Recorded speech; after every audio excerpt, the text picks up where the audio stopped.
son vaxtların ən yaxşı komandalarından biri də məğlub edildi. Özü də inamlı və baxımlı futbolla. Turan Tovuz təxirə salınan Premyer Liqa oyununda Qəbələnin qonağı idi və bu qarşılaşmada da qələbə qazanmağı bacardı.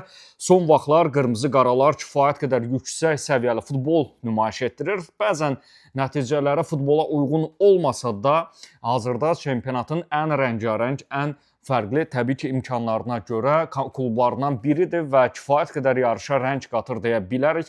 Ona görə Qəbələ səfərinin Turan Tovuz üçün də çətin olacağı gözlənilirdi, amma olmadı. Komanda böyük hesablı, futbolda böyük hesablı sayılan 3-0 hesablı qələbə qazandı. Hansı ki, məhz Qəbələni bu hesabla öz evində bu mövsüm çox nadir hallarda belə məğlub görə bilərsiniz. Özü də ilk hissədə 2 qol vuruldu.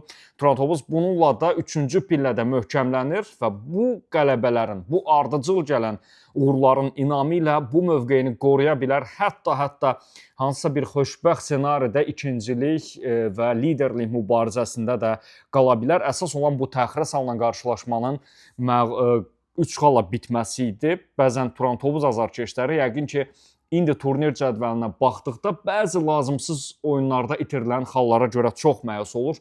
Əgər o xallarda itirilməsəydi, indi daha pozitiv, daha fərqli və liderlik uğrunda 3 komandanın mübarizə apardığı gözəl bir Premyer Liqa izləyirdi. İstənilən halda Turan Tovuzun mübarizəsi davam edir. Mövsümün əvvəlindən verilən mesajlar bir növ artıq təsdiqini tapır. Əla komanda formalaşıb. Həmin komanda mövsümə də əla başlamışdı. Qışa doğru müxtəlif enişlər, müxtəlif problemlər ortaya çıxsa da qış təlim məşq toplanışında toparlandılar və indi yollarına davam edirlər və Kubokda da mübarizələri uğurlu alınır demək olar. Kəpəzi ilk görüşdə üstələməyə bacardılar. Hazırda Gəncə klubunun bütün düşüncələrinin Premyer Liqada olduğunu nəzərə alsaq, cavab qarşılaşmasında da Turan böyük ehtimal üstün formada olacaq. Qəbələ üstün oynanılan futbolla məğlub edildi. Komanda zirə oyunundakı yeni ənənəsini bu dəfə də təkrarladı. Görüşün birinci hissəsində işini həll etdi. Sonradan isə biraz daha sakit olmağa, daha çox güc qorumağa maraq göstərdi. Fərq biraz da arta bilərdi. Ayrı-ayrı adlar olaraq da komandada inkişaf hiss olunur. Həm futbol mənasında, həm fərdlərin inkişafı, hücum quruluşları və standart vəziyyətlərin inkişafı açıq-aşkar görünür. Ümumiyyətlə, bu oyunda biz gördük ki, komanda əla əks hücuma da çıxmağı bacarır. Buna qədər standart vəziyyətlərdən əla olduqlarını, formada olduqlarını və bunu çox çalışdıqlarını görürdüksə, bugün ikinci qolda Azoviçin epizodunda çox əla əks hücuma da çıxmağı bacardı. Azoviç elə özü başladığı hücumu qolla bitirdi. Yeri gəlmişkən bu futbolçudan da danışmaq olar. 35 yaşı var, amma çox formadadır. Hətta Neftçidən ayrıldıqdan sonra bir çox Turan Tovuz azarkeşi bu bizə lazım deyil, artıq yaşlı, zamanı bitmiş, dövrü bitmiş futbolçular niyə alınır kimi bir yanaşma var idi. Amma görünür Qurbanberdiyevin bir bildiyi var idi və Azoviçin bu mövsüm komandaya real faydası çoxdur. Həm dəqiq olan rəqəmlərdə, statistikalarda, həm də görünməyən işin futbol tərəflərində. Beləcə Azoviç bu formanı qorusa, ümumiyyətlə heyətdə o artan tempdə olan bir çox futbolçular bu formanı qorusa, mövsümün sonuna qədər biz əla Turan Tovuz görə bilərik. Serrano yenə də möhtəşəm idi. Oyunun ayrı-ayrı vaxtlarında qol da vurdu və bundan başqa göstərdiyi performans da üst səviyyədədir. Nə yaxşı ki o Turan Tovuza qayıtdı demək olar. Çünki bax bu mövsüm komandanın nə qədər kilit, nə qədər vacib, nə qədər kreativ oyunçusu olduğunu göstərir, nə qədər bu kluba faydalı olduğunu, lazım olduğunu göstərə bilir Serrano. Başqa adlar üzərindən də çox danışmaq olar. Jorge Silva son vaxtlar, son oyunlarda xüsusilə diqqət olunmalı adlardan biridir. Hücumlara əla çıxır, cinahlardan öz üzərinə düşəni artıqlaması ilə yerinə yetirir sağ cinahda. Eyni zamanda qol epizodlarına da girə bilir. Ötən oyun qolunu da vurdu və standart vəziyyətdə, xüsusilə out atışlarında bu futbolçunun göstərdiyi performans, yəni performans deyərkən out atışlarında artıq ixtisaslaşması belə demək olarsa öz sözünü deyir. Ayrı-ayrı adların inkişafını gözləmək lazımdır. Məsələn, İbrahimov Vadji yenə də tam o gözlənilən effekti vermir. Müəyyən zamana, vaxta ehtiyacı var. George Ginelli də o cümlədən deyə bilərik. O da artırmalıdır, formaya düşməlidir. Ola bilsin ki, onda bu proses daha uzun çəkəcək.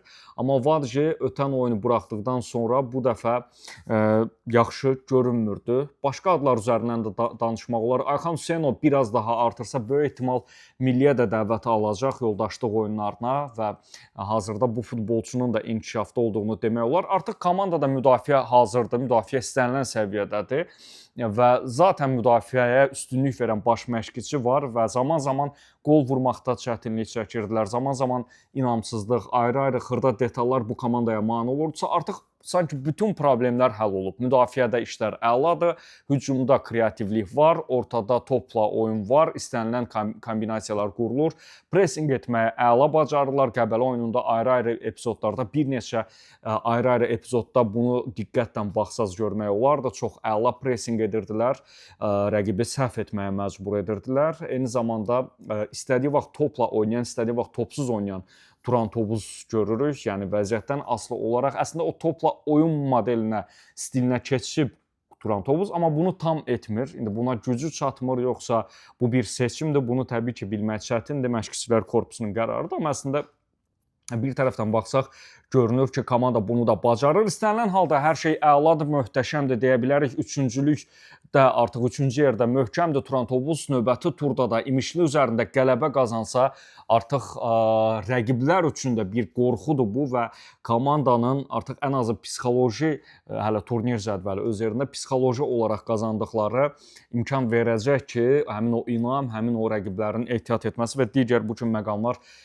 inam verəcək ki, sona qədər bu mübarizənin önündə olsun, istədiyinə çatsın. Sonra isə Neftçi oyunu var. Düşünürəm ki, həmin görüş bax Turan Tovuz üçün qırılma nöqtəsi ola bilər. Həmin görüşdə ağqaralar qalib gəlməsə Turan adına uğur sayılacaq. Yəni bir xal da həmin oyunda Turanı sevindirməlidir. Çünki inkişafda olan, özünün yavaş-yavaş ən yaxşı vaxtına keçid edən Neftçi var və hazırda Avrokubokda Turan üçün əsas rəqiblərdən bir böyük ehtimal məhz bu komanda olacaq. Belə davam etsə Turana baş ağrısı olacaq bu mövzuda. İndi kubok mübarizəsi də var, amma indi komanda əsas üçüncülüyü, ilk üçlüyü hədəfləməlidir. Turan Tovuz söhbətlərində Qəbələ ilə oyundan danışırdıq. İmişli oyundan sonra yenə bu istiqamətdə söhbətimiz olacaq. Bu dəfə üçün bu qədər. Hələlik.